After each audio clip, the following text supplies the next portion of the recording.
Oi, turma. Do livro Poliana, Eleanor H. Porter, no capítulo 25, Um Jogo de Espera. No dia seguinte à visita de John Pendleton, Miss Polly decidiu preparar Poliana para receber o médico especialista de Nova York. Poliana, minha querida, ela começou amavelmente. Resolvemos chamar outro médico além do Dr. Barrin para olhar você. Ele pode nos dizer alguma coisa nova que podemos fazer para ajudar você a ficar curada mais depressa. Um brilho de alegria surgiu no rosto de Poliana. O Dr. Chilton, tia Polly, eu ia amar ter o Dr. Chilton cuidando de mim. Quis isso o tempo todo, mas tinha medo da senhora não aceitar por causa daquele dia que ele viu a senhora no jardim de inverno, sabe? Então achei melhor não falar nada. Mas agora estou tão contente porque quer que ele me veja. O rosto da tia Polly ficou branco, depois vermelho, depois branco de novo. Mas quando respondeu, ela mostrou claramente que estava tentando falar de uma forma leve e animada. Oh, minha querida, não era o Dr. Chilton que eu estava falando de jeito nenhum. É um médico novo, um médico muito famoso de Nova York que sabe muito sobre problemas como o seu. Poliana ficou nitidamente muito desapontada. Não acredito que ele saiba nem a metade do que o Dr. Chilton sabe. Oh, sim, ele sabe. Tenho certeza disso, querida. Mas foi o Dr. Chilton que cuidou da perna quebrada do Sr. Pendleton. Tia Polly, se não se importa muito, eu queria que o Dr. Chilton cuidasse de mim. Queria muito, de verdade. Uma expressão de angústia tomou conta do rosto de Miss Polly. Por algum tempo ela ficou completamente calada, depois disse gentilmente, mas deixando transparecer um toque da sua antiga determinação inflexível. Eu me importo sim, Poliana, e muito. Faria qualquer coisa por você, minha querida. Mas eu, por razões que não venham o caso agora, eu não quero que o Dr. Chilton seja chamado para cuidar de você. E acredite em mim, ele não sabe tanto sobre o seu problema quanto esse ótimo médico que vem de Nova York amanhã. Poliana ainda não pareceu convencida. Mas tia Polly, se amasse o Dr. Chilton... O que, Poliana? A voz de tia Polly estava muito ríspida agora e suas bochechas ficaram bastante vermelhas. Estou dizendo que se amasse o Dr. Chilton e não amasse o outro... Poliana lamentou. Acho que isso ia fazer bem a diferença. Eu amo o Dr. Chilton. A enfermeira entrou no quarto nesse momento e tia Polly se pôs de pé imediatamente com uma expressão de alívio no rosto. Sinto muito, Poliana, disse um pouco rígida. Acho que dessa vez você vai ter de deixar que eu tome a decisão. Além disso, já está tudo acertado. O médico de Nova York chega amanhã. Porém, o que aconteceu foi que o médico de Nova York não chegou amanhã. Na última hora, um telegrama falou sobre um atraso inevitável por causa de uma doença repentina do próprio especialista. E isso levou Poliana a uma nova súplica para que ele fosse substituído pelo Dr. Chilton, o que seria bem mais fácil agora. E como antes, tia Polly balançou a cabeça e disse não, querida, mas com a mesma determinação, mas com uma garantia ainda maior do que faria qualquer coisa menos isso, para agradar a sua querida Poliana. Enquanto os dias de espera iam passando, um a um, pareciam realmente que tia Polly estava fazendo tudo, exceto aquilo que podia agradar a sobrinha. Eu não ia acreditar, você nunca ia fazer eu acreditar, Nancy falou com velho tom numa manhã.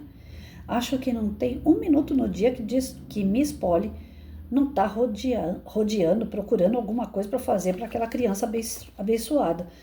Já deixou o gato entrar, ela que uma semana atrás não ia deixar nem o Fluff, nem Buff pisar no andar de cima, nem por dinheiro ou amor, agora permite que eles baguncem a cama toda só porque isso agrada a Miss Poliana. E quando não está fazendo outra coisa, está mudando aqueles vidros pendurados para outra janela do quarto para o sol fazer arco-íris dançantes, que é como a criança abençoada chama aquilo. Já mandou Timothy 3 vezes na estufa do Cobb para comprar flores frescas, fora aquelas que ela está usando no cabelo. E não é que outro dia ela estava sentada perto da cama e a enfermeira arrumando o cabelo dela. Miss Poliana estava na cama com os olhos brilhando de alegria, ensinando como a enfermeira devia fazer. E digo mais, agora a Miss Polly vai usar o cabelo assim todo dia, só para agradar aquela criança abençoada. O velho Tom deu risadinha. Bem, parece que Miss Polly não fica nada mal com aqueles cachinhos sobre a testa, ele observou divertido. Claro que não, retrucou Nancy indignada. Agora ela parece gente, na verdade está quase. Cuidado, Nancy, o velho homem a interrompeu. Com um sorriso irônico, sabe o que falou naquele dia que eu disse que ela era bonita. Não estou dizendo que é bonita, claro, mas confesso que nem parece a mesma mulher agora com as fitas e os chares de renda que Miss Poliana faz ela usar em volta do pescoço. Eu disse, o homem acenou com a cabeça, eu disse para você que ela não era velha. Nancy riu. Bem, só acho que ela não imita mais tão bem como fazia antes de Miss Poliana chegar. Fala para mim, Sr. Tom, quem era o namorado dela? Ainda não descobri mesmo. Não descobriu? O homem perguntou com um olhar estranho. Sinto, mas acho que não sou eu que vou te falar, não. Sr. Tom, por favor, fala. A moça tentou convencê-lo. O senhor sabe, não tem muitas pessoas aqui que eu posso perguntar. Talvez não mesmo, mas de qualquer jeito, tem uma que não vai contar, não. Ele deu um sorriso maldoso. Depois, de repente, o brilho dos seus olhos desapareceu. Como ela está hoje, a menina? Nancy balançou a cabeça. Seu rosto também ficou sério. Na mesma, Sr. Tom. Não vejo nenhuma diferença especial. Nem ninguém vê, eu acho. Fica deitada lá e dorme, conversa um pouco e tenta ficar contente porque o sol vai embora e a lua vem. Ou outra coisa desse tipo, até o coração da gente fica partido de dor. Eu sei, é o jogo. Abençoado seja o doce coraçãozinho dela. O velho Tom acenou com a cabeça e piscou o olho. Então, ela falou para você do jogo? Sim, falou há muito tempo. O velho homem hesitou depois, continuou com os lábios um pouco contraídos. Um dia eu estava resmungando porque meu corpo estava ficando muito curvado. E sabe o que a menina me falou? Não consigo nem imaginar. Nunca ia pensar que ela podia achar alguma coisa sobre isso e ficar contente. Pois achou. Disse que eu podia ficar contente porque não precisava me inclinar muito para trabalhar no jardim, pois já estava perto do chão. Desculpa. Nancy riu meio sem graça. Isso não dá outra, né? Ela ia mesmo achar outra coisa. Estamos fazendo esse jogo, quase desde o dia que ela chegou, porque não tinha mais ninguém para jogar com ela. Apesar dela ter falado da tia, Miss Polly. Nancy deu uma risadinha. Tô vendo que o senhor não pensa muito diferente de mim sobre a patroa. Ela falou com ar de triunfo. O velho Tom ficou sério. Só estava pensando que Miss Polly ia ficar confusa com esse jogo. Ele disse com dignidade. Bom, eu acho que isso ia ser antes, Nancy retrucou. Não sei como ia ser hoje. Eu ia acreditar em qualquer coisa sobre a patroa. Hoje, até que ela ia gostar de fazer esse jogo. A menina nunca falou com ela sobre isso? Parece que falou com todo mundo. Escuto isso em todos os lugares agora, desde que ela teve o acidente, Tom afirmou. Ora, ela não contou para Miss Polly, Nancy respondeu. Miss Poliana me disse há muito tempo que não podia contar para a tia porque ela não queria ouvir falar do pai da menina. E o jogo era dele. Ela ia ter de falar do pai, se contasse do jogo. Então, nunca contou. Eu entendo sim. O velho homem concordou com a cabeça pensativo. Eles sempre ficam amargos quando falam do pastor, todos, porque ele levou Miss Jenny para longe deles, entende? E Miss Polly, tão jovem que era, não pôde nunca perdoar o pai da menina. Ela gostava tanto de Miss Jenny naquele tempo. Eu entendo sim, foi uma coisa muito ruim. Ele acabou de falar e suspirou enquanto se afastava. Deve ter sido o mesmo, Nancy suspirou por sua vez enquanto voltava para a cozinha. Aqueles dias de espera não foram fáceis para ninguém. A enfermeira tentava parecer animada, mas seus olhos estavam sempre aflitos. O médico estava claramente nervoso e impaciente. Miss Polly falava pouco, mas nem as suaves ondas de cabelo sobre seu rosto ou as rendas que passaram a envolver seu pescoço podiam esconder o fato de que ela estava cada vez mais pálida e magra. Quanto a Poliana brincava com o cachorro, alisava a cabeça elegante do gato, admirava as flores, comia as frutas e geleias que eram mandadas para ela e escrevia inúmeras respostas alegres para as mensagens de amor e os pedidos de conselhos que eram levados até sua cama.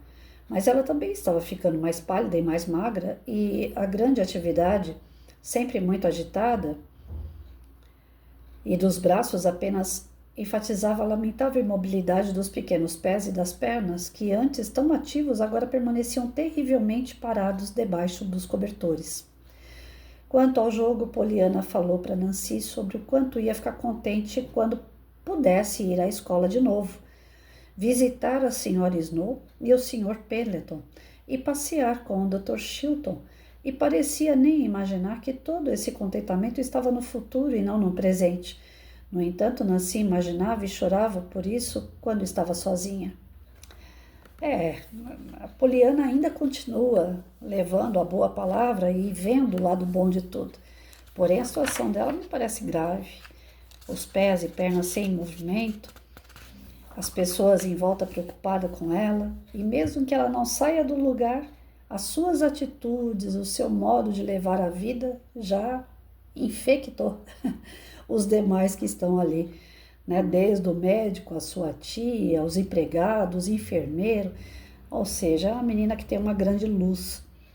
E a gente entende, como eu falei ontem, né? Eu acho que o texto só veio para complementar o que foi dito ontem. Todos nós atravessamos esses momentos de crise, todos nós, né? A gente faz a leitura aqui voltada para o canal de educação. Então, desde o próprio professor em sala de aula enfrenta os seus demônios, né? Cada aluno tem as suas adversidades também a enfrentar. E quando você tem uma turma que é muito unida, como eu já tive, a dor de um é a dor de todos. É incrível como um aluno, quando entra na sala de aula e você tem um quadro de amizade forte, quando você tem um quadro de respeito mútuo, né? Quando você realmente forma uma equipe na sua sala de aula, quando um aluno entra na sala de aula com o rostinho baixo, que ele entra falando mais, né, mais retraído, que ele não quer muita conversa, ou que ele está meio revoltado, os demais percebem. E aí existe aquele movimento geral, né, da sala em favor daquele colega. Eu lembro que algumas turmas que eu tive, eles faziam assim, quando alguém chegava na sala, que não era um dia bom, que estava carregando ali uma adversidade que talvez seja um pouco maior do que a sua capacidade de resolver, por mais que ninguém conseguisse fazer por ele, né, resolver a situação por ele, os alunos percebiam aquela diferença de comportamento e chamavam aquela criatura para o centro da sala, onde todos se movimentavam num grande abraço de urso. E aí eles se juntavam perto do garoto, né, ou da menina, e ali eles passavam aquela energia do tipo assim, nós não podemos fazer por você, mas nós estamos com você. E isso é muito gratificante. Eu já formei turmas que realmente eles se uniram a esse ponto, de não precisar da intervenção do professor, de falar assim, fulano hoje não está bem, né? Respeita o dia dele, porque a gente começa desse jeito, né? A gente percebe que o aluno não está bem, o professor fala, olha, Paulinho hoje não está bom, viu, gente? Então vamos respeitar, menos bagunça, vamos orar por ele, mas de tanto você trabalhar essa forma de acariciar, de acolher o teu aluno, chega um dado momento que o professor não precisa mais fazer isso, que eles mesmos se organizam de forma que a dor de um é a dor de todos. E eles tentam passar força, tentam ajudar uns aos outros. E quantos alunos eu vi o progresso no seu desenvolvimento de aprendizado devido ao ambiente de amizade que foi construído. Então é muito importante isso numa sala de aula, é muito importante isso, lógico, dentro da sua própria casa, com a sua família, onde um pode auxiliar o outro. A gente não pode fazer pelo outro. A gente não pode pegar a dor do outro para nós. Mas nós podemos ajudar a carregar a cruz aí, né? A gente lembra até na passagem de Cristo que algumas pessoas tentaram pegar a cruz dele para aliviar a dor, né? Do peso daquela cruz, que na verdade Jesus não tinha necessidade de carregar coisa nenhuma. Aquilo ali era uma representatividade das dores que o mundo carrega e Jesus está sempre com a gente, nos fortalecendo, nos ajudando a carregar, né? E assim como ele deu esse grande exemplo de ajudar a gente a carregar a cruz, por que não? A gente não se unir e também auxiliar a cruz do próximo. Eu acho que o livro tem indo muito para esse lado, que a situação ruim é justamente para unir as pessoas e não para a gente olhar ela como um castigo, apenas sofrimento, não. Tem algo ali para a gente aprender com todas essas cenas que estão sendo passadas para nós de uma forma um pouco triste, mas que vai fazer toda a diferença ali no finalzinho, creio eu.